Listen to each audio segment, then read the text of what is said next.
আসসালামু আলাইকুম এভরিওয়ান। এবারের আয়োজনে আপনাদের জন্য নিয়ে এলাম মজাদার ইলিশের দো পেঁয়াজা রেসিপি।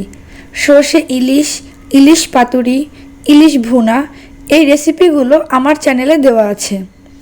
আজকে চলুন ভাত, পোলাও সব কিছুর সাথে মানানসই এরকম একটা ইলিশ মাছের রেসিপি দেখে নিই।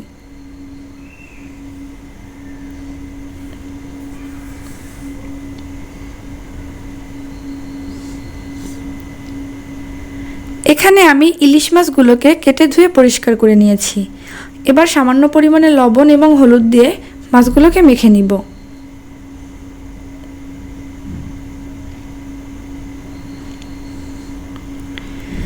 মেখে নেওয়ার পরে 10 মিনিটের জন্য রেস্টে রেখে দিব।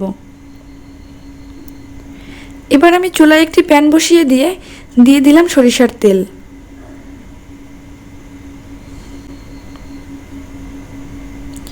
তেলগুলো একটু গরম হয়ে এলে আমি মাছগুলোকে এই তেলে ভেজে নিব।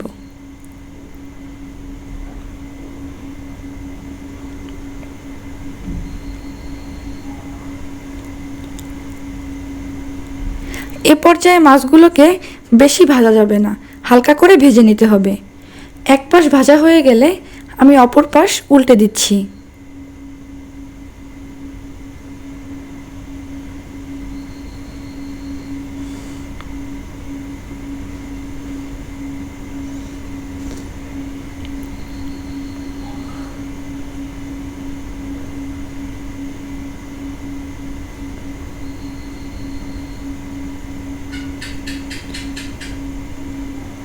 সামান্য ভেজে নিয়ে এবার আমি মাছগুলোকে তুলে নিব।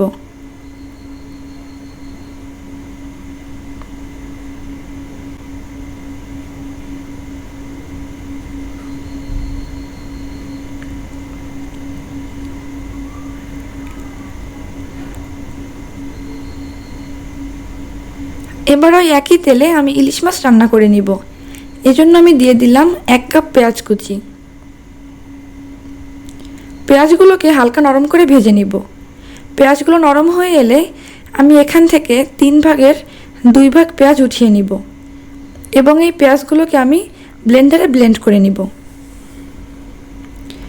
এ পর্যায়ে আমি এখানে অ্যাড করে দিব কাঁচামরিচ কুচি।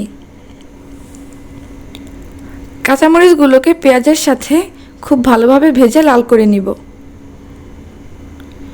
পেঁয়াজগুলো ভাজা হয়ে গেলে এখানে আমি পেঁয়াজের সেই পেস্ট অ্যাড করে দিব। এবার আমি এখানে দিয়ে দিলাম 1/2 চা চামচ হলুদ গুঁড়া, 1 চা চামচ লাল মরিচের গুঁড়া এবং স্বাদমতো লবণ। এ পর্যায়ে আমি আর অতিরিক্ত কোনো মশলা অ্যাড করব না।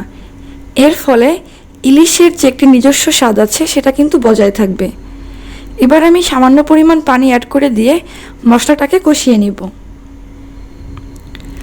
মশলাটা থেকে তেল ছেড়ে দিয়েছে, এর মানে আমার মশলাটা কষানো হয়ে এসেছে। এবার আমি এখানে পানি অ্যাড করে দিব।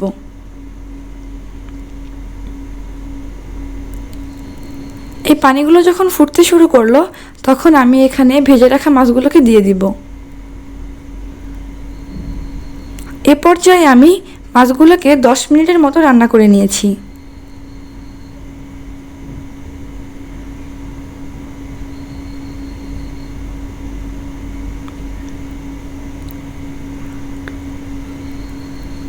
আমার রান্নাটি কিন্তু প্রায় হয়ে এসেছে।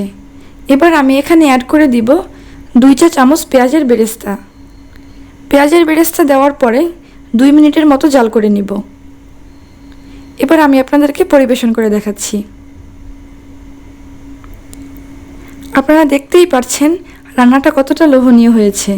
আশা করছি আমার আজকের রেসিপি আপনাদের ভালো লেগেছে। আমাকে অবশ্যই কমেন্ট করে জানাবেন রেসিপিটি আপনাদের কেমন লাগলো। সবাই আমার জন্য দোয়া করবেন এবং আমার রেসিপিটি যদি ভালো লেগে থাকে তাহলে আমার চ্যানেলটি সাবস্ক্রাইব করে দিবেন ও আমার পেজটি ফলো করে দিবেন। আল্লাহ হাফেজ।